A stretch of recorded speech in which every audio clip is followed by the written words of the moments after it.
जगद्गुरो नमस्तुभ्यं शिवाय शिवदाय च योगीन्द्राणां च योगीन्द्र गुरूणां गुरवे नमः। कल श्री शिव महापुराण की पापनाशनी भक्ति ज्ञान वैराग्य प्रदान करने वाली, भोग और मोक्ष प्रदान करने वाली, शिव पद प्रदान करने वाली पावन महात्म की कथा हम आप श्रवण कर रहे थे, जिसमें जो चंचुला है, बिंदु ब्राह्मण की पत्नी, जिनका जीवन पापमय था, शिव पुराण की कथा उन्होंने श्रवण किया और शिव पुराण के कथा के श्रवण के पश्चात अपना जीवन भगवान शिव की सेवा में उन्होंने समर्पित कर दिया। शिव नाम का जाप करने लगी, भस्म रुद्राक्ष की माला धारण करने लगी और शिव जी के मंदिर में भगवान शिव की सेवा में अपना जीवन बिता रही है संयम नियम के साथ। और फिर शिव महापुराण की कृपा से चंचुला भगवान शिव के धाम जाती है, जहाँ भगवान शाम सदाशिव उनको कृपा दृष्टि से देखते हैं और माता पार्वती ने चंचुला को अपनी सखी बना लिया। यहाँ तक का प्रसंग आपने श्रवण किया। सौनक जी सूत जी से कहते हैं, हे सूत जी, आप धन्य हैं। क्यों धन्य हैं? कहा धन्यस्तम शिव शक्ति। इसलिए कि सूत जी आपका मन भगवान शिव जी में लगा हुआ है, इसलिए आप धन्य हैं। शिव संबंधी आप जो कथा सुना रहे हैं ये भक्ति वर्धिनी है, भगवान शिव के चरणों में भक्ति को बढ़ाने वाली है। अब आप आगे हमको ये बताइए कि चंचुला शिव पुराण की कथा से मोक्ष को प्राप्त करके जिन्होंने परम शिवपद प्राप्त किया था, वो माँ पार्वती की सखी बन गई। तत्र गत्वा किम चकार, चंचुला ने कैलाश में जाकर के क्या किया? तत्पतेश महामते, और चंचुला का जो पति था बिंदु, जो महान पापी था, उसका क्या हुआ? इस संबंध में सारा वृत्तांत आप हमको बताइए। तब सूत जी कहते हैं कि हे सौनक जी सुनिए। चंचुला जो थी माँ पार्वती के पास बैठी हुई थी, उदास थी। एक दिन हाथ जोड़ करके चंचुला ने जगदम्बा पार्वती की स्तुति की। गिरिजे स्कंद मातस्त्वं सेविता सर्वदा नरैः सर्वसौख्य प्रदेशम भूप्रिय ब्रह्म स्वरूपिणी। चंचुला कहती है कि हे माते, हे गिरिराज नंदिनी, स्कंद माता, मनुष्यों ने सदा आपकी सेवा की है और आप समस्त प्रकार के सुखों को देने वाली हैं। जो माँ पार्वती हैं क्या हैं? वो समस्त सुखों को देने वाली हैं। हे माते, ब्रह्मा विष्णु इत्यादि जो देवता हैं वो आपकी स्तुति करते हैं, आपकी सेवा करते हैं। आप ही संसार की सृष्टि करती हो, आप ही इसका पालन करती हैं और आप ही समय आने पर इसका संहार कर देती हैं। सारे देवी देवता और संसार आपके अंदर ही प्रतिष्ठित है। प्रणाम करके चंचुला जो है सिर झुका करके बैठ गई, उनके नेत्रों से आंसू निकलने लगे। तब माता पार्वती देवी जो हैं, जो भक्त वत्सला हैं, भक्तों पे कृपा करने वाली हैं, माता पार्वती बोलती हैं कि चंचुला, तुम्हारी स्तुति से मैं प्रसन्न हूँ। मांगो क्या वरदान मांगती हो, जो तुम मांगोगे वही तो मैं तुमको प्रदान करूँगी। तब चंचुला ने माता पार्वती से हाथ जोड़ करके प्रार्थना की कि हे माँ, मेरा पति बिंदुक था, अब उसकी क्या गति हुई? मेरे से पहले बिंदुक की मृत्यु हो गई थी, तो उसकी क्या गति हुई? कहाँ कहाँ वो गए हैं और अभी उनकी क्या दशा है, कृपा करके आप बताइए और ऐसी व्यवस्था करिए जिससे मैं यहाँ अपनी पति से संयुक्त हो जाऊं। तेन युक्ता यथा हम वही भवामी गिरजे नगे, गिरजे कृपा करिए कि मैं इस लोक में अपने पति के साथ संयुक्त हो जाऊं, ऐसी कृपा करिए। और मेरे पति का क्या हुआ ये कृपा करके आप मुझको बताइए। न जाने काम गतिम गतः, हे माता मुझे पता नहीं मेरे पति बिंदु की क्या गति है और वो कहाँ है। तब माता पार्वती कहती हैं कि हे चंचुले, जो तुम्हारा पति बिंदु था वो बहुत पापी था और महापाप करने के कारण जब वो मरा तो बहुत सारे भयंकर नरकों में गया। नरक में जाकर के बहुत सारे नरकों के दुखों को भोगा बिंदु ने। स नरकम गतः, और बहुत सारे नरकों में जाकर के अपने पाप के परिणाम दुखों को भोगने के बाद विंध्य पर्वत में जाकर के पिशाच बन गया है। विंध्ये जातः पिशाचकः, और पिशाच बनने के बाद भी उस बिंदु को बहुत कष्ट भोगना पड़ रहा है। सर्व कष्ट वह सदा, उस सभी प्रकार के कष्टों को हर समय भोगता रहता है क्योंकि बिंदु ने बहुत पाप किया था। तो फिर इन बातों को सुनकर के चंचुला जो है दुखी हो जाती है। क्यों दुखी हो गई? क्योंकि चंचुला का पति बहुत कष्ट पा रहा है। चंचुला ने अपने हाथ जोड़े, माता पार्वती से फिर प्रार्थना करने लगी, महेश्वरी महादेवी कृपा कुरु मम परि। हे महादेवी मेरे ऊपर कृपा करिए।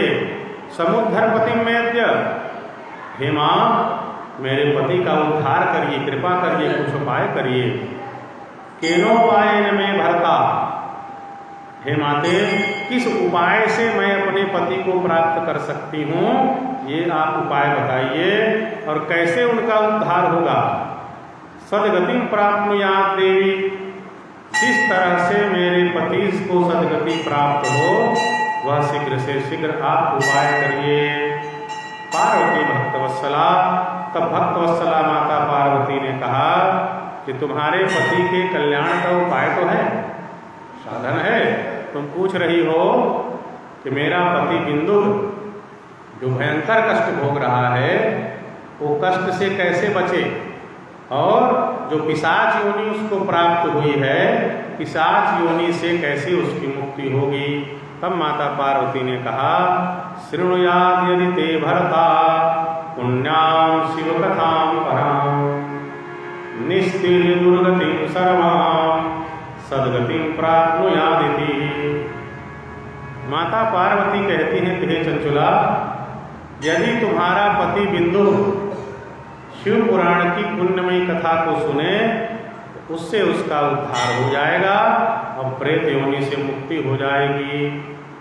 तब फिर चंचुला ने प्रार्थना की कि हे माते कृपा करके मेरे पति को शिव पुराण सुनाइए, ऐसी व्यवस्था बनाइए जिससे बिंदु शिव पुराण सुन सके। तब फिर माता पार्वती ने जो भगवान शिव के गुणों को गाने में प्रवीण हैं, जो भगवान शिव के गुणगान करने में दक्ष हैं, कुशल हैं, अथ तुम गुरु माहूय शिव सत्कीर्ति गायकम, जो तुम गुरु हैं भगवान शिव के गण हैं, उनकी क्या विशेषता है? शिव सत्कीर्ति गायकम, भगवान शिव के गुणों को गाने में, भगवान शिव की महिमा को गाने में, कीर्ति को गाने में तुम गुरु बड़े कुशल हैं और बड़ा प्रेम रखते हैं शिव की कीर्ति गाने में। उनको जब भगवान के गुणों का गान करने का सौभाग्य मिलता है बड़े प्रसन्न हो जाते हैं। ऐसे तुम गुरु को माता पार्वती ने बुलवाया और बुलवा करके माता ने कहा, हे तुम गुरु शिवप्रीत मम मानस कारकम, हे तुम गुरु तुम जो हो मेरे मन के इच्छा को जान करके कार्य करने वाले हो। तुम गुरु की क्या विशेषता है?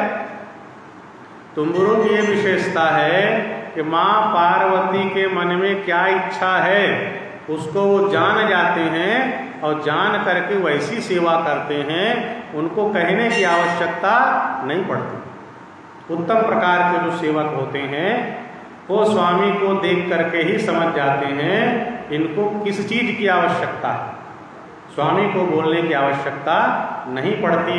ऐसे ही सेवा में दक्ष तुम्बुरु हैं। माता पार्वती ने कहा, हे तुम्बुरु, तुम मेरी इच्छा को जान करके सेवा करने वाले हो। सहानया विंध्यशैलम भद्रते गच्छ सत्वरम। हे तुम्बुरु, इस चंचुला के साथ विमान में बैठ करके विंध्य पर्वत चले जाओ, जहाँ पे इसका जो पति है, जो पिशाच बन गया है बिंदु नाम का ब्राह्मण, वो वहाँ रहता है। कई तरह के दुख और कष्ट को पा रहा है क्योंकि उसने बड़ा पाप किया है। उसके बारे में कहे तुम जान लो और समझ लो। इस तरह से माता पार्वती तुम्बुरु को बिंदु के बारे में बता रहे हैं, जो बड़ा पापी था, वैश्यागामी था, धन का लोभी था और हिंसा करने वाला था, बाएं हाथ से भोजन करने वाला था। देखो, दाहिने हाथ से भोजन करना चाहिए। माता पार्वती यहाँ बिंदु के पापों का वर्णन कर रही है, बता रही है कि कैसा है। उसमें माता पार्वती ने कहा कि जो बिंदु है बाएं हाथ से खाता था, अर्थात बाएं हाथ से खाना और पीना नहीं चाहिए, दाहिने हाथ का उपयोग करना चाहिए। माता ने कहा है, यानी बड़ी बात है। तो हाथ में कहे अस्त्र शस्त्र लेके घूमता था, दुष्टों के साथ रहता था, सत्संग कभी नहीं करता था, तो बहुत इसने पाप किया, धन का लोभ किया, कुमार्ग में चला, इसलिए मरने के बाद बहुत सारे नरकों में गया, वहाँ महान दुख भोगा और दुख भोग करके विंध्य पर्वत पर पिशाच बन गया। अब तुमको वहाँ जाना है। और मुक्तम च दुर्गते स्थितम, मुक्तम च दुर्गते स्तम वही बिंदुगम तुम पिशाचकम मदाज्ञा विमानेन समान शिवांतिकम। मेरी आज्ञा से तुम विंध्य पर्वत जाकर के बिंदु को शिव पुराण सुनाओ और शिव पुराण सुना करके उसको पिशाच योनि से मुक्त कर दो, उसके पापों से मुक्त कर दो और सुंदर विमान में बिठा करके बिंदु को भगवान शिव के इस धाम में लेकर के आ जाना। ययो विंध्याचलेशोरम यत्रास्ते नारद प्रिय। और कहा, हे नारद के प्रिय मित्र, तुम्बुरु नारद दोनों मित्र हैं। कहे अब तुम जल्दी जाओ और जाकर के विंध्य पर्वत में ऐसी व्यवस्था बनाओ जिससे बिंदु नाम का जो पिशाच है उसको तुम शिव पुराण सुना सको। तब फिर चंचुला को लेकर के विमान में बैठ करके तुम्बुरु जी विंध्य पर्वत पे आए। बलात् जग्राह तम पाशै पिशाचम चाति भीकरम। और आकर के उस पिशाच को बांध दिया पास से, जो बड़ा विकराल दिख रहा था, कभी हंसता था, कभी रोता था और कई तरह से व्यवहार करता था, उसको पास से बांध करके तुम्बुरु ने रख लिया। बहुत ही सुंदर कथा बाँचने के लिए मंडप का निर्माण किया तुम्बुरु जी ने। मंडप का निर्माण करने के बाद उनकी चर्चा चारों ओर फैल गई कि माता पार्वती के कहने पर तुम्बुरु जो है विंध्य पर्वत पे बिंदु को शिव पुराण सुनाने के लिए आए हुए हैं। जैसे ही सब तरफ चर्चा चली, तत्र तत्श्रवणार्थाय ययुर्देवर्षयो द्रुतम। देवता और ऋषि सब जल्दी से जल्दी विंध्य पर्वत पे आ गए और सबके मन में यही इच्छा थी कि हम जो हैं तुम्बुरु के मुख से भगवान शिव पुराण की मंगलमयी कथा सुने। बहुत ही सुंदर व्यवस्था की, बहुत सारे लोग वहाँ आए हुए थे, देवता विराजमान थे, ऋषि विराजमान थे, चंचुला थी और जो बिंदु था पिशाच था उसको पास से बांध करके तुम्बुरु ने वहाँ रखा हुआ था।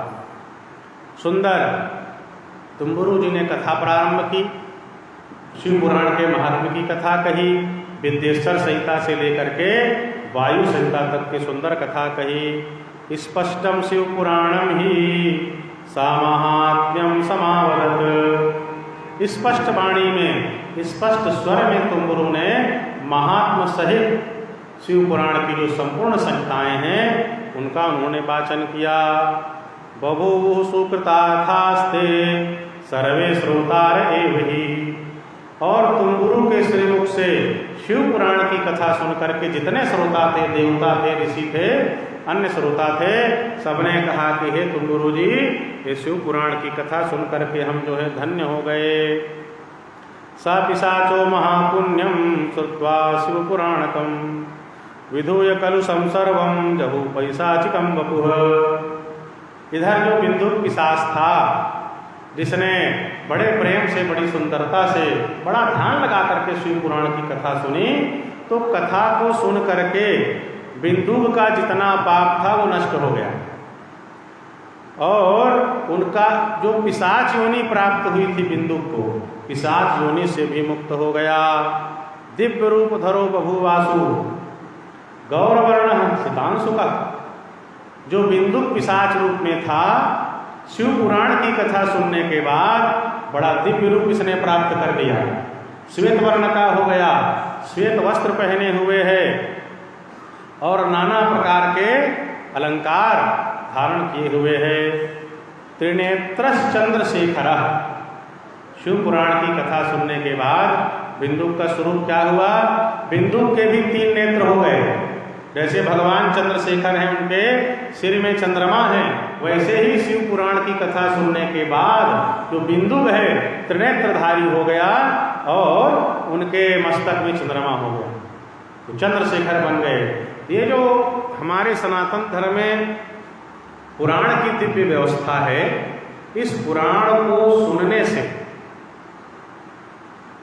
भगवान के जिन मंगलमय स्वरूप का वर्णन पुराणों में होता है, तो जो ध्यान लगा करके शास्त्र सम्मत विधान से कथा सुनते हैं, तो ये पुराण उनको भगवान के समान बना देता है, भगवान के समान स्वरूप प्रदान करता है। शिव पुराण की परम पावन कथा है, जिसको तुम गुरु से बिंदु ने सुना और शिव पुराण सुन करके जैसे भगवान शिव का स्वरूप है, त्रिनेत्रधारी हैं, मस्तक में चंद्रमा है, वैसे ही बिंदु का स्वरूप बन गया, त्रिनेत्रधारी और मस्तक में चंद्रमा। वैसे ही भागवत की कथा है। भागवत की परम पावन कथा प्रेतराज ने सुनी, धुंधकारी ने, और जब धुंधकारी ने भागवत महापुराण की परम मंगलमय कथा सुनी, यत् संश्रयान् निगदिते लभते सुवक्ता श्रोता कृष्ण समता मलमन्य धर्मई। तो जो भागवत महापुराण की कथा है, उसको जो बड़े ध्यान से सुनता है नियमों के साथ, तो भागवत की कथा श्रोता को भगवान कृष्ण की समता प्रदान कर देती है। कृष्ण के समान श्रोता बन जाते हैं, वक्ता भी बन जाते हैं। श्रोता वक्ता दोनों शास्त्रीय विधान का पालन करते कथा कही जाए और शास्त्रीय विधान का पालन करते हुए कथा सुनी जाए, तब इसका सम्यक फल प्राप्त होता है। इन विधान का वर्णन आगे होगा। तो जब भागवत की कथा धुंधकारी ने सुनी, पूरी कथा सुनी, दिव्य रूप धरो जातस् तुलसी राम मंडिता पीतवासा घनश्यामो मुकुट कुंडलान्विता। भागवत महापुराण की कथा सुन करके जो धुंधकारी था, वह सुंदर श्याम वर्ण का हो गया, सुंदर पीतांबर धारण किए हुए है, कानों में कुंडल धारण किए हुए है, और धुंधकारी ने भगवान श्याम सुंदर श्री कृष्ण के जैसा स्वरूप प्राप्त कर लिया। तो भगवान की जो कथा होती है, भगवान के मंगल में जिस स्वरूप का वर्णन होता है, जिस पुराण का वर्णन होता है, उसके जो श्रोता होते हैं अपने इष्ट के समान हो जाते हैं, भगवान के समान हो जाते हैं। राम जी के श्रोता ध्यान से राम कथा सुने तो राम के समान हो जाते हैं। कृष्ण के भक्त जो हैं भागवत पुराण सुनते हैं, तो उन श्रोताओं को वो श्रोता कृष्ण के समान हो जाते हैं। और आज बिंदु ने जो भगवान शिव के शिव पुराण की कथा सुनी, तो भगवान शिव की तरह बड़े सुंदर दिखाई दे रहे हैं। जितने श्रोता थे परमानंद संयुता, सभी श्रोता आनंद में निमग्न हो गए। बिंदु जो था भगवान शिव के गुणों को गाने लगा, अन्य देवता ऋषि भी भगवान शिव के गुणों को गाते हुए अपने अपने धाम चले गए। इधर सुंदर विमान में बिंदु को बिठाया गया, जिसका बड़ा सुंदर स्वरूप है, शांकरम पदम, और शिवलोक में लेकर के आए। स्वगणस्य कृतः प्रीत्या यहाँ लाया गया, जिसका सम्मान माता पार्वती ने किया, और सम्मानित होने के पश्चात अचल जो धाम है, परम आनंद प्रदान करने वाला शिवलोक है, वहाँ इनको निवास मिलता है। लब्ध्वा निवासमचलम लभेते परमं सुखम। अचल निवास प्राप्त किया, धाम भी अचल है और निवास भी अचल मिला, जहाँ जाकर के कभी कोई लौटता नहीं। यद गत्वा निवर्तन्ते तद्धाम परमं मम, जहाँ जाकर के कभी कोई लौट करके नहीं आता, वह भगवान का परम धाम है। वही बिंदु पहुँच गए। चंचुला जो थी माता पार्वती की सखी हो गई, और बिंदु ब्राह्मण को भगवान शिव ने अपना गण बना लिया। यह जो शिव पुराण है, बड़े बड़े पापों को नष्ट करने वाला है। शिवा शिव परानंदम निर्मलम भक्तिवर्धनम, यह शिव पुराण माता पार्वती और भगवान शिव को आनंदित करने वाला है, भक्ति ज्ञान वैराग्य को बढ़ा देने वाला है। जो बिंदु के उद्धार की है जो पावन कथा है, ये जो इतिहास है, इसको जो बड़े प्रेम से सुनता है या जो इसका पाठ करता है, तो संसार में अनेक प्रकार के सुखों को भोग करके अंत में मुक्ति को प्राप्त करता है। स भुक्त्वा विपुलान् भोगान् अन्ते मुक्तिमवाप्नुयात्। ये जो बिंदु और चंचुला का प्रसंग है, इसको कोई सुन ले या पढ़ ले तो सांसारिक भोगों को प्राप्त करने के पश्चात यह अंत में मुक्ति को प्राप्त करता है। बोलो श्याम सदा शिव भगवान की।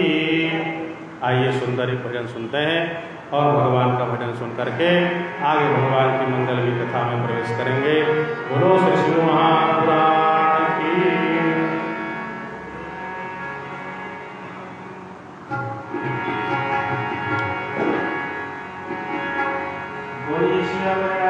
श्यामचंद्र की जय।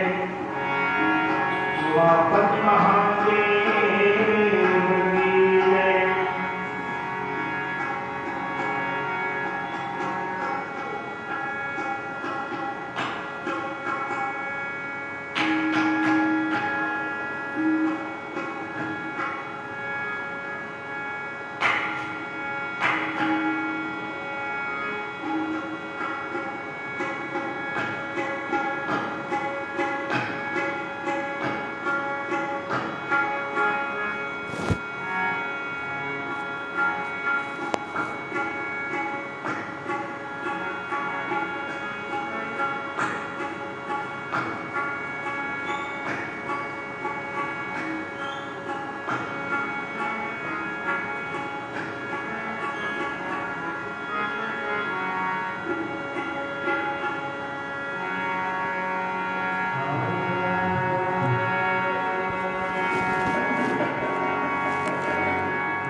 बिंदु जो था भगवान शिव का गण बन गया। ये तो प्राचीन काल की बात है। अभी कुछ समय पूर्व पूज्य जगत गुरु देवाचार्य राजेंद्र दास जी महाभाग, उनके शिव पुराण की कथा हुई, इसका प्रसारण भी चल रहा था। उस कथा में पूज्य राजेंद्र दास जी महाभाग ने बताया कि शिव पुराण की कथा से भूत प्रेत पिशाच मुक्त तो होते हैं, ये ग्रंथ में लिखा है वो सब सत्य है। कहा हमारे अनुभव की भी बात है। जो भक्तमाली जी थे उनके गुरु, हाँ, उनके ही आश्रम में एक संत रहते थे, हरे राम बाबा जी। बड़े अच्छे संत थे, भगवत प्राप्त महात्मा थे। उनके पिताजी बहुत श्री संपन्न थे। 26 लाख रुपया हर साल लगान और टैक्स का आता था उनके, और 16 लाख जमा करते थे। 10 लाख उनका ऐसे ही बचता था अंग्रेजों के शासनकाल। इतना श्री संपन्न घर, धन संपत्ति से युक्त, उसको छोड़ करके हरे राम बाबा ने संन्यास ले लिया और वृंदावन में रहते थे, घूमते थे, भजन करते थे। तो एक बार किसी गांव में थे वो, वहाँ गांव से बाहर कुटी बना करके रहते थे, भगवान का भजन करते थे। दूध घी खाने का बड़ा शौक था उनका। जहाँ वो रहते थे एक प्रेतिनी आई, तो देख करके महाराज जी समझ गए कि भाई कौन हो तुम? कहा बाबा मैं प्रेतिनी। कैसे तुम प्रेत बन गई? तो कहा मैंने व्यभिचार किया है अपने पति को छोड़कर, उस व्यभिचार के पाप से मैं प्रेत बन गई। तो हरे राम बाबा जी ने कहा भाई मेरे पास क्यों आए हो? कहा आपके पास इसलिए आई हूँ कि आप संत हैं, कुछ उपाय करिए, हमारा उद्धार कर दीजिए। तो हरे राम बाबा जी ने पूछा आप अकेले हो, 2-4 और हैं? उसने कहा नहीं महाराज, हम 10-12 लोग भूत प्रेत बन गए हैं, 12 प्रेत हैं यहाँ और आसपास और हैं। कहे क्या करना पड़ेगा? कहे हमारे उद्धार के लिए आप शिव पुराण की कथा कराइए। शिव पुराण की कथा होगी बाबा तो हमारा उद्धार हो जाएगा। बाबा ने कहा ऐसे थोड़ी उद्धार होगा, अरे कुछ सेवा करो। क्या सेवा करना है? अरे कहा यहाँ गांव के लोग संतों को सेवा करना नहीं जानते, ना कोई दूध घी की सेवा करता है, ना अनाज से सेवा करता है। क्या चाहिए? तो कहे देसी गाय का घी लाओ। तो प्रेतिनी जो थी, जो गांव के मुखिया थे, उसके बहू ऊपर आ गई और बड़ा उधम मचा। लोगों ने पूछा कैसे जाए बताओ? तो कहा यहाँ जो गांव के बाहर बाबा रहते हैं उनके यहाँ देसी गाय का घी तुम्हारे घर में कितना है? कहे अभी 3 किलो है। कहे जाओ जाकर वहाँ पहुँचा के आओ बाबा के यहाँ। सब लोग डर गए, कहे इस बाबा को भूत प्रेत सिद्ध है, सेवा नहीं करेंगे तो फिर ये भेज देगा। तो घी वगैरह लेकर के गए और सुंदर बाबा का ध्यान रखने लग गए। तब फिर भक्त हरे राम बाबा ने, अभी की बात है कुछ वर्ष पहले की, भक्तमाली जी को बुलवाया और उनसे शिव पुराण की कथा कराई। उसमें पूज्य राजेंद्र दास जी महाराज भी गए थे और जितने उस गांव में 10-12 प्रेत थे, आसपास के गांव के जो प्रेत थे, सब के सब शिव पुराण की कथा को सुनकर के मोक्ष को प्राप्त कर लिए। बोलो श्री शिव महापुराण की। ऐसे भगवान सांब सदाशिव हैं जो तब भी अब भी हर समय प्रेत योनि से सबको मुक्ति प्रदान करते हैं, मोक्ष प्रदान करते हैं। और जो बड़े श्रद्धा से प्रेम से श्रवण करते हैं तो भगवान शिव प्रसन्न हो जाते हैं और अपना धाम भी प्रदान कर देते हैं। इनके मोक्ष के पश्चात सौनक जी ने पूछा कि श्रीमच्छिव पुराणस्य श्रवणस्य विधि पद, हे सूत जी इस शिव पुराण को कैसे सुनना चाहिए, इसके विधि का आप वर्णन कीजिए। विधि का वर्णन क्यों होता है? येन सर्वं लभेत श्रोता संपूर्णम फलमुत्तमम्। पुराण सुनने का जो संपूर्ण फल होता है उसको पाना है तो विधि के अनुसार सुनना पड़ता है, इसलिए विधि का वर्णन किया जाता है और उस विधि के अनुसार श्रवण किया जाए, कथा कही जाए, वक्ता और श्रोता दोनों को पुराण श्रवण का संपूर्ण फल प्राप्त होता है।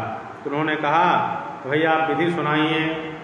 तब सूत जी पुराण सुनने के मंगल में विधि का वर्णन करते हुए कहते हैं कि सबसे पहले काम किसी ज्योतिषी को बुलाना चाहिए, उनको दान मान से संतुष्ट करके मुहूर्तम शोधे क्षुद्धम, शुभ मुहूर्त निकलवाना चाहिए, चंद्रबल इत्यादि देखना चाहिए और सुंदर मुहूर्त का शोधन करे जिस मुहूर्त में कथा सुननी हो।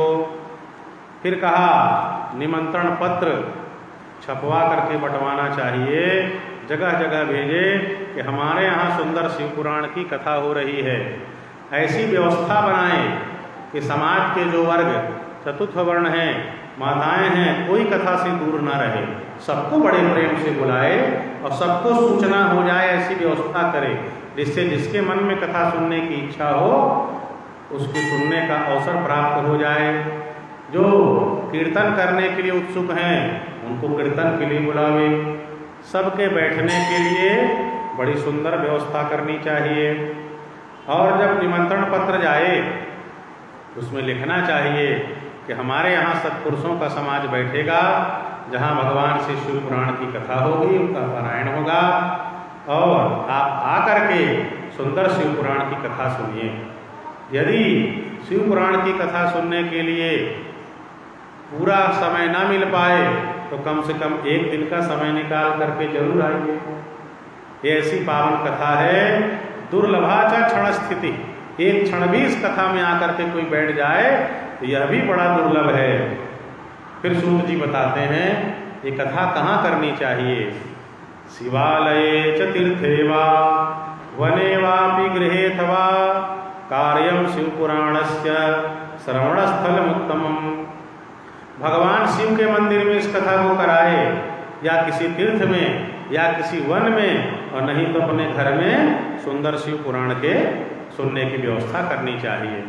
सुंदर गोबर से कथा स्थल को लीप करके शुद्ध करना चाहिए, सुंदर मंडप इत्यादि बनाना चाहिए, भगवान शिव के लिए सुंदर आसन, पुराण के लिए आसन और वक्ता के लिए आसन इत्यादि की व्यवस्था करे। जो लोग कथा सुनने के लिए आते हैं उनके लिए बैठने की सम्यक व्यवस्था करें। जो विरक्त हैं और ब्रह्मचारी हैं उनके बैठने के लिए अलग से व्यवस्था होनी चाहिए, गृहस्थों के लिए अलग से व्यवस्था हो। अपने घर में विवाह में जैसे उत्साह से हम कार्य करते हैं वैसे ही शिव पुराण की कथा में उत्साह के साथ सभी चिंताओं को भूल करके सेवा करनी चाहिए। वक्ता का मुख उत्तर दिशा की ओर हो तो श्रोता का मुख पूर्व दिशा की ओर हो, अर्थात पूर्व और उत्तर के क्रम से होना चाहिए। वक्ता के सम्मुख श्रोता बैठें, पर जब भगवान का मंदिर होता है, देवालय होता है, तो वहाँ दिशाओं का दोष नहीं लगता। देवालय में जैसे सुविधा व्यवस्था हो वैसा बैठा जा सकता है।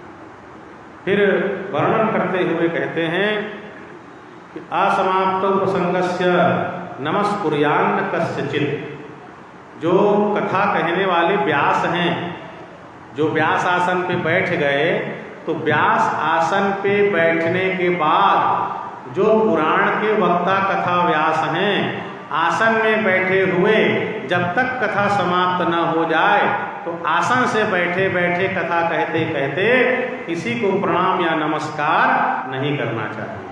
जो कथा के व्यास आसन पे बैठ गए उस पुराण के वक्ता व्यास को असमाप्त प्रसंगस्य नमस्कुर्यान्न कस्यचित्, कथा व्यास को कथा समाप्ति के पूर्व व्यास आसन में बैठे हुए किसी को प्रणाम या नमस्कार नहीं करना चाहिए। बालो युवाथ वृद्धो वा दरिद्रो वापि दुर्बलः पुराणज्ञः सदा वन्द्यः पूज्यस्य सूक्तार्थिभिः। जो पुराण का वक्ता है, शिव पुराण हो, भागवत महापुराण हो, देवी पुराण हो, किसी पुराण का वक्ता हो, चाहे वो बालक हो, चाहे वृद्ध हो, चाहे दरिद्र हो, चाहे दुर्बल हो, जैसा भी हो पुराण का वक्ता वो सबके लिए वंदनीय होता है। नीच बुद्धिं न कुर्वीत पुराणज्ञे कदाचन यस्य वक्रोद्गता वाणी कामधेनु शरीरिणाम, जिसकी वाणी शरीरधारियों के लिए कामधेनु के समान है, ऐसे पुराण के जो वक्ता हैं उनके प्रति तुच्छ बुद्धि नहीं रखना चाहिए, छोटा भाव, हीन भाव नहीं रखना चाहिए। गुरुवः सन्ति बहवो जन्मतो गुणतस्य वै, परो गुरु पुराणज्ञः तेषां मध्ये विशेषतः। इस संसार में जन्म के कारण और गुणों के कारण बहुत सारे गुरु होते हैं। उन समस्त गुरुओं में जो पुराण का ज्ञाता गुरु है उसके समान गुरु नहीं होता। पुराण का जानने वाला जो गुरु है उसको परम गुरु माना गया है। पुराणवाचक जो गुरु होते हैं परम गुरु कहा गया। क्यों? कि भवकोटि सहस्रेषु भूत्वा भूत्वा वसीदताम् यो ददाति परां मुक्ति पुण्यस्तस्मात् परो गुरुः। इस संसार सागर में, भव चक्र में बहुत सारे लोग बहुत समय से भटक रहे हैं। ऐसे लोगों को पुराण की कथा सुना करके जो मुक्ति प्रदान करते हैं उसके समान कहे दूसरा बड़ा गुरु कौन हो सकता है। फिर कहा ये जो शिवपुराण के वक्ता हैं कैसा और कितना गुण हो उसको व्यास बनाना चाहिए। तो व्यास के गुणों के संबंध में यहाँ सूत जी कहते हैं पुराणज्ञ सुचिर्दक्षः शांतो विदित मत्सरः। जिसको हम कथावाचक बनाते हैं पुराण सुनाने के लिए उसको पुराणज्ञ, वह पुराण का जानकार हो, पवित्र होना चाहिए, कथा कहने में दक्ष होना चाहिए, स्वभाव शांत होना चाहिए और ईर्ष्या पर विजय प्राप्त हुआ हो, जलन करने वाला ना हो, दूसरे के सुख और सफलता को देख करके ना जले।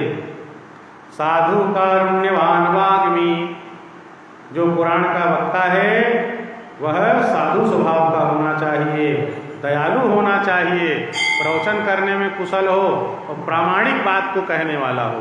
कोई भी बात कह दे ऐसी बात ना हो, शास्त्र पुराण सम्मत प्रमाण के साथ बातों कहने वाला हो। वदेत पुण्य कथामिमाम, ऐसे जो प्रवचन कुशल हैं वही इस पुण्यमयी कथा को कहे। कथा जब चलता है तो उसके समय का वर्णन किया। सूर्योदयमारभ्य सार्धत्रिप्रहरांतकम, सूर्योदय से आरंभ करके 3.5 प्रहर तक कथा कहनी चाहिए। लगभग 3 घंटे का एक प्रहर होता है, 3.5 प्रहर मतलब लगभग 10.5 घंटा, 10.5 घंटा इसका पारायण और कथा जो है चलनी चाहिए। जो धूर्त हो, दुराचारी हो, दूसरे से विवाद करने वाला है, प्रपंच करने वाला है, इनके सामने इन कथाओं को ना कहे। दुष्टों से भरे क्षेत्र में, डाकुओं से घिरे प्रदेश में और धूर्त व्यक्ति के घर इस कथा को नहीं कहना चाहिए। मध्याह्न काल में 2 घड़ी, 1 घड़ी यानी लगभग 24 मिनट अर्थात 48 मिनट का अवकाश हो जिसमें लोग लघुशंका इत्यादि से निवृत्त हो सके। जो कथा चलती है ना दिन भर वाली, हमारा यहाँ तो प्रवचन का स्वरूप है, जहाँ दिन भर पारायण होता है, पूजन होता है, कथा होती है, वहाँ मध्याह्न काल में 2 घड़ी का विश्राम होना चाहिए। जो कथावाचक वक्ता हैं 1 दिन पहले उनको क्षौर कर्म करा लेना चाहिए।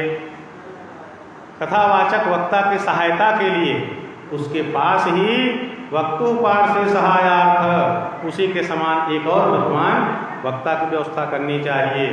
कथा में कोई विघ्न न हो इसके लिए गणनाथम प्रपूजये, भगवान गणेश की पूजा करें।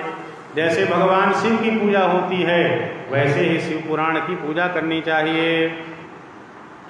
फिर कहा ऐसे श्रोता हैं जो विघ्नों के साथ कथा सुनते हैं। किस तरह से कथा सुनने पर पूरा फल नहीं मिलता?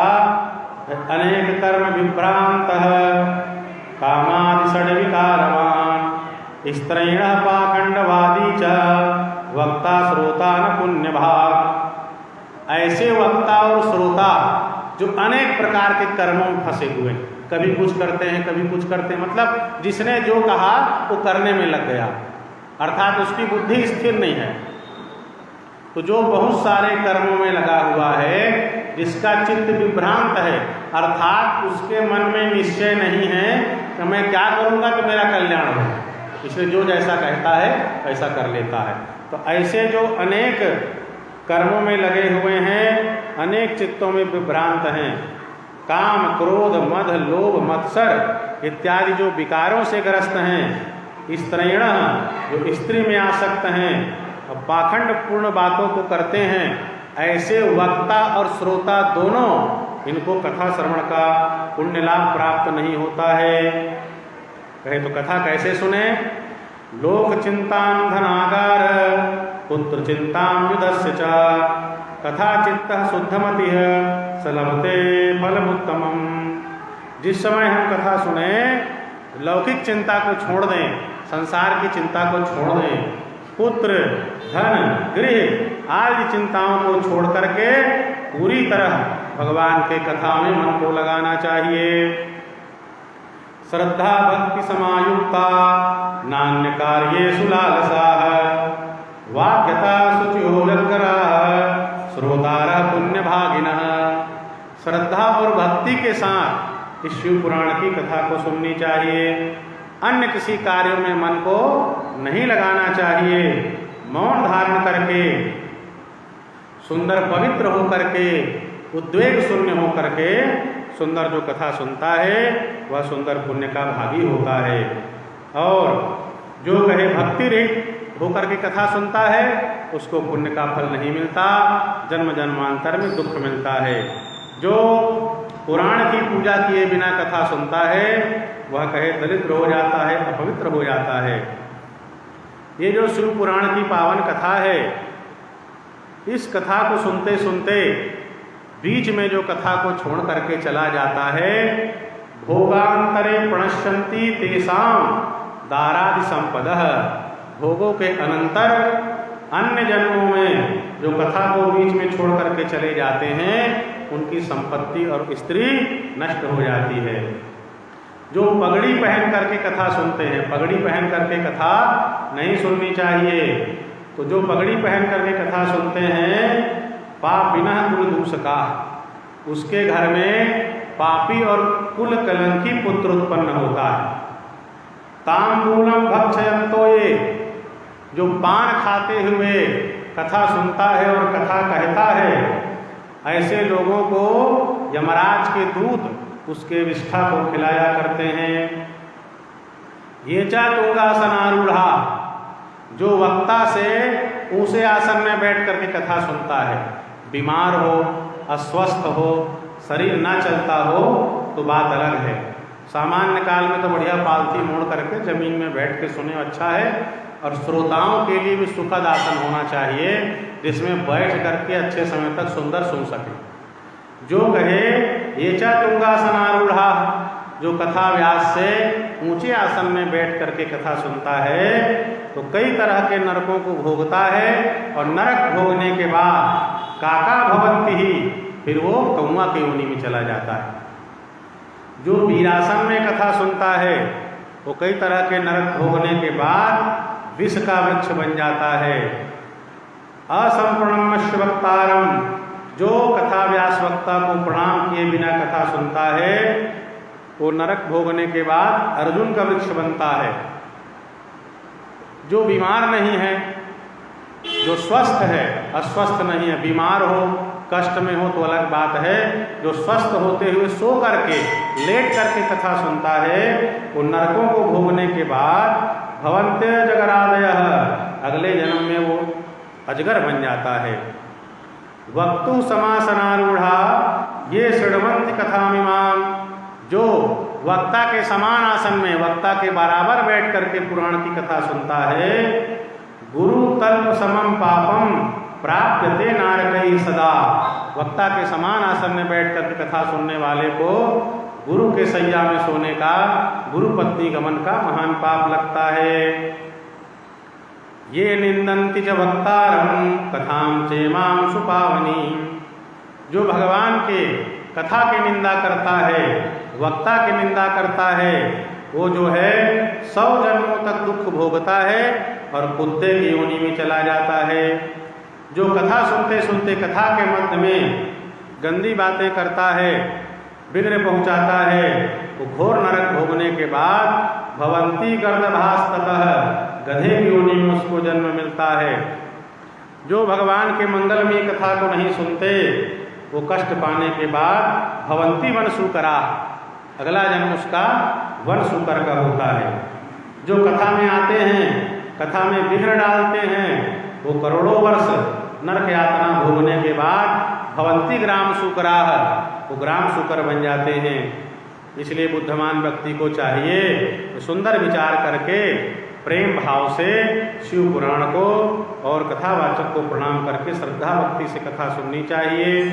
और कथा में कोई विघ्न न आए इसके लिए भगवान गणेश का पूजन करें, नवग्रह का पूजन करें, सरतोभद्र का पूजन करें और सुंदर शिव पुराण की पूजन करनी चाहिए। और जब हम पुराण सुनने बैठें तो शिव पुराण की प्रार्थना करनी चाहिए। श्रीमद्शिव पुराणाख्यः प्रत्यक्षस्त्वं महेश्वरः, श्रवणार्थं स्वीकृतोऽसि संतुष्टो भव वै मयि। प्रार्थना करनी चाहिए कि हे शिव पुराण, आप प्रत्यक्ष भगवान शिव के स्वरूप हैं, आप भगवान शाम सदाशिव के समान हैं और हमने आपको अंगीकार किया है सुनने के लिए। हे शिव पुराण, आप हमारे ऊपर प्रसन्न होइए। मनोरथो मदीयोऽयं कर्तव्यः सफलस्त्वया, निर्विघ्नेनैव सम्पूर्णं कथा श्रवणमस्तु मे। हे पुराण भगवान, हमारे मनोरथ को सफल करिए और जिससे बिना किसी विघ्न बाधा के हम सुंदर पुराण का श्रवण कर सकें। पुराण की प्रार्थना करने के बाद भगवान शिव जी की प्रार्थना करनी चाहिए। भवाभिमग्नं दीनं मां समुद्धर भवार्णवात्, कर्मग्राह गृहीतांगम दासोहम तव शंकर। भगवान शंकर की प्रार्थना करें, हे शिव जी, इस संसार सागर में कर्म और रूपी ग्राह ने हमको पकड़ करके रखा है और इससे बचने के लिए हम आपके शरण में आए हैं, आपके दास हैं। हे शिव जी, हमारा उद्धार करिए। ऐसा भगवान शंकर से प्रार्थना करना चाहिए। इस तरह से सुंदर जो नियम ले उसको कथा प्रारंभ से लेकर के समाप्ति तक उस नियम का पालन करना चाहिए। व्यास जी से प्रार्थना करें कि हे व्यास जी, सुंदर कथा सुना करके हमारे अज्ञान को आप दूर करिए। वर्णम पंच विप्राणाम, 5 ब्राह्मण का वर्ण करें या एक ब्राह्मण का जो पंचाक्षर मंत्र नमः शिवाय जो मंत्र है इसका कथा चलते तक सुंदर जप करें।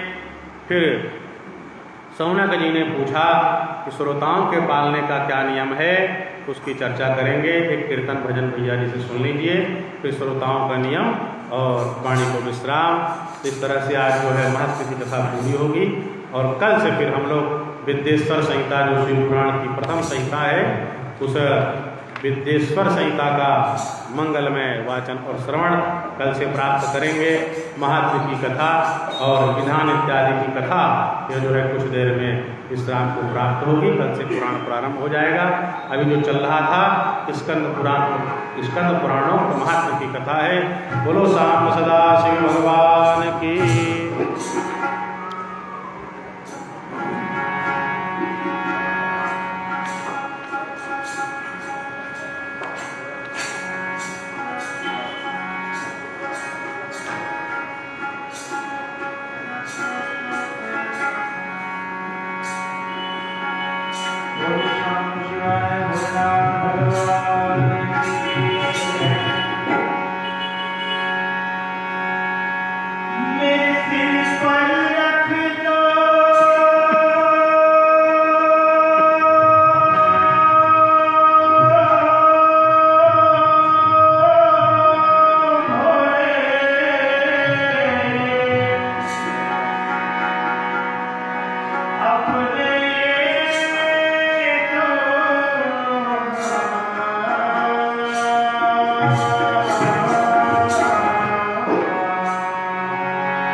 नियम के संबंध में पूछते हुए शौनक जी ने कहा, श्रवणवर्ती नाम नियमम वद।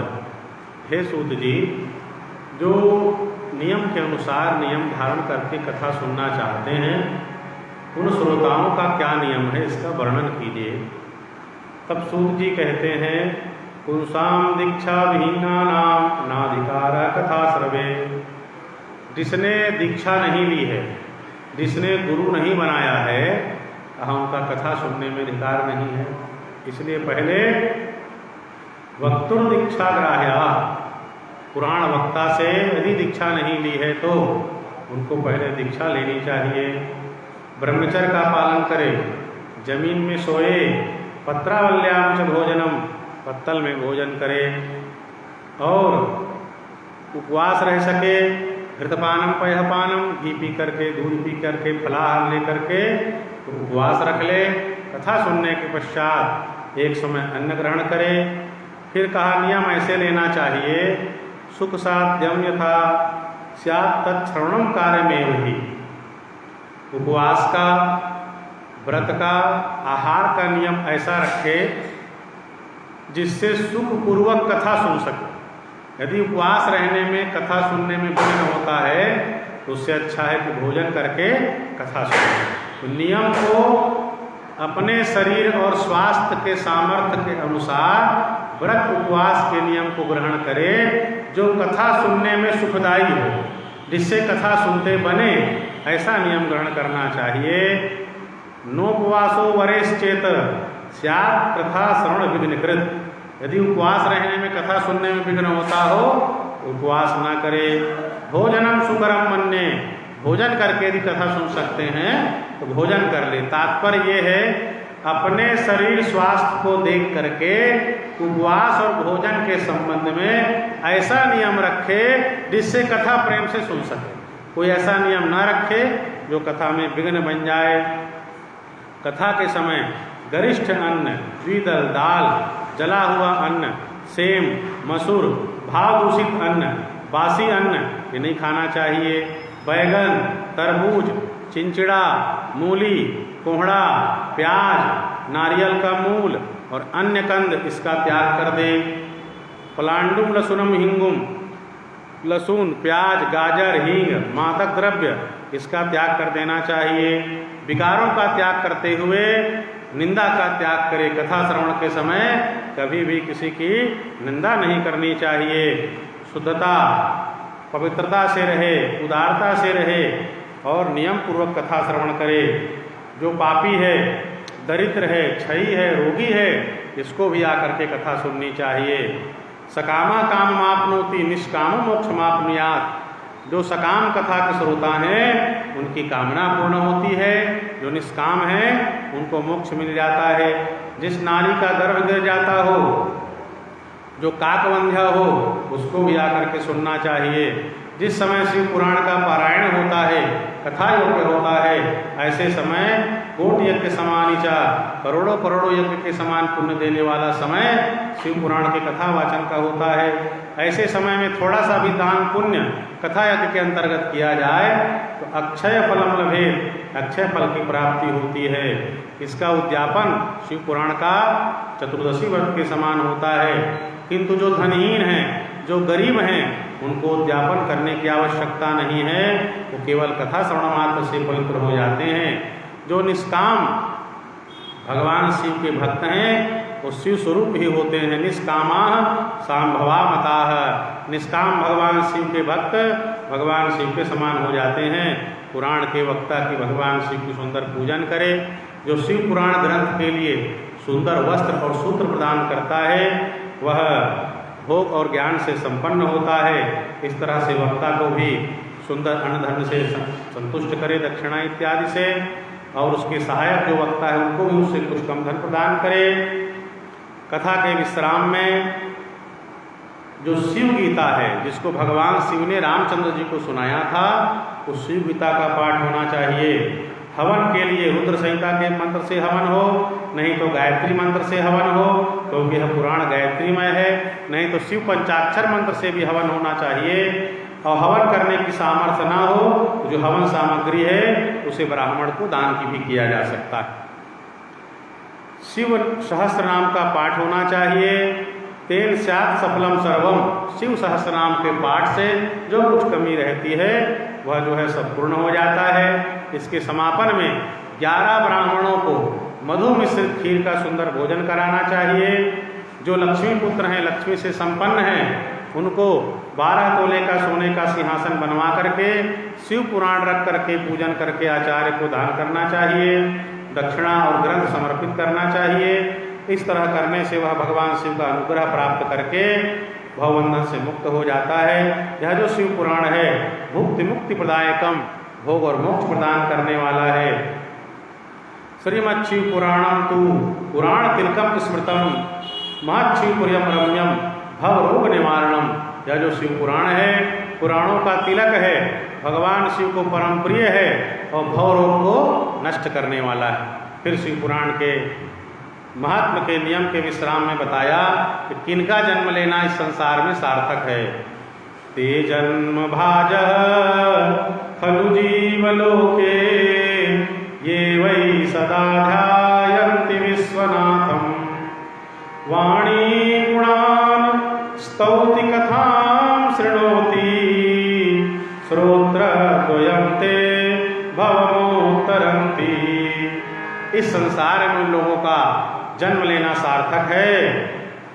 ते जन्म भाजः खलु जीवलोके ये वै सदा ध्यायन्ति विश्वनाथम।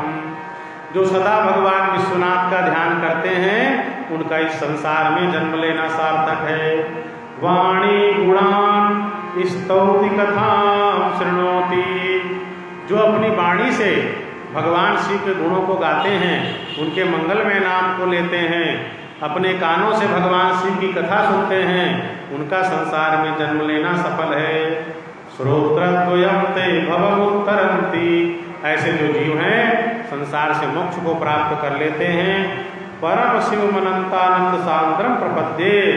ऐसे परमात्मा भगवान शिव हैं, हम उनके शरण को ग्रहण करते हैं, उनके शरण को प्राप्त करते हैं, उनके शरण लेना चाहते हैं।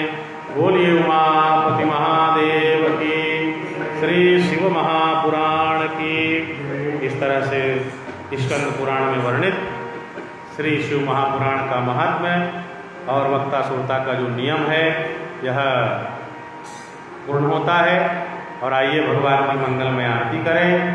और कल से जो है शिव पुराण की प्रथम संहिता विद्येश्वर संहिता, इसका हम आप सब सुंदर श्रवण करेंगे। बोलो उमापति महादेव की। हर हर महादेव शंभो काशी विश्वनाथ गंगे।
जय शिव ओंकार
तस्य मे वरदो भव